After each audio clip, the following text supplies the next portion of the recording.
Everyone, welcome back to Pepe video update today, and we're still on sideways market right now. So the first things first, on the 1 hour time frame, you got this descending triangle, broke out of the descending triangle. We're still moving sideways right here. You're not crossing this high right there. So if you cross that high right there, you do have possibilities to actually keep on moving up. So you're still looking for that 15,000 levels as your technical target, and once you do come down here, we're going to see what happens.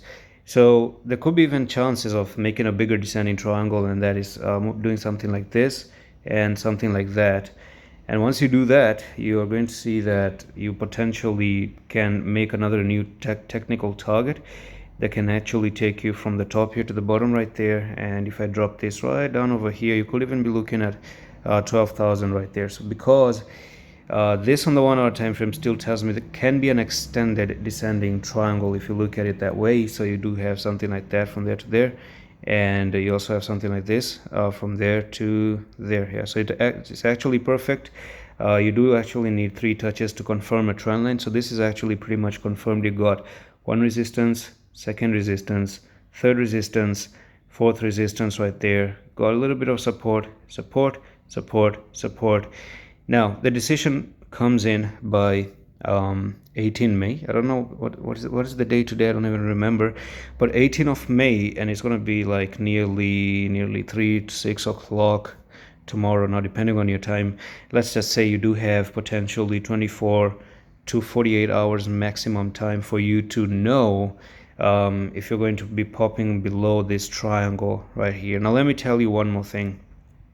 If you do end up popping to the upside here, then you do have good chances of actually climbing back up. It doesn't mean that if you have descending triangle, you're meant to go down. No, you can still push to the upside, and you're equally going to be pushing up for about, if you do break to the upside, then you're looking for a 25% move to the upside. So whichever direction you're going to take, that's where you're going to fall. So it's either a plus or a minus 25% right there. Kind of like how I made this mathematical sign. It's been a long time I haven't been in touch with calculus and that stupid math.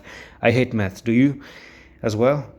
Okay, anyways, when you go down and you go down like this, you do have one support level here, and that's where the bullish engulfing happened. So that's going to be the next big support level. If you do drop down, I think you're going to be looking to actually come down here and try to touch this line right there.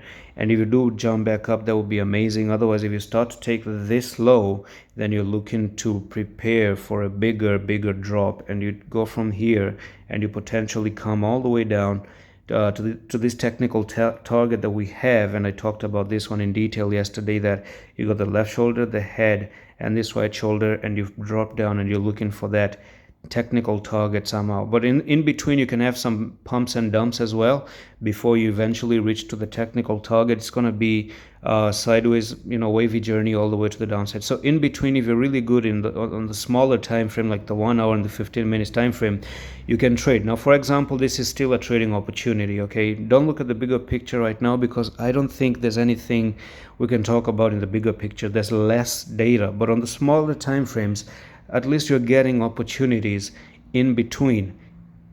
Well, of course, if you're smart enough to understand, it is actually an opportunity. So how you grab it? Is it time for an opportunity to go down? That's still an opportunity. Is it time to go up? Still an opportunity. And I think this is one of the most easiest pattern you can trade.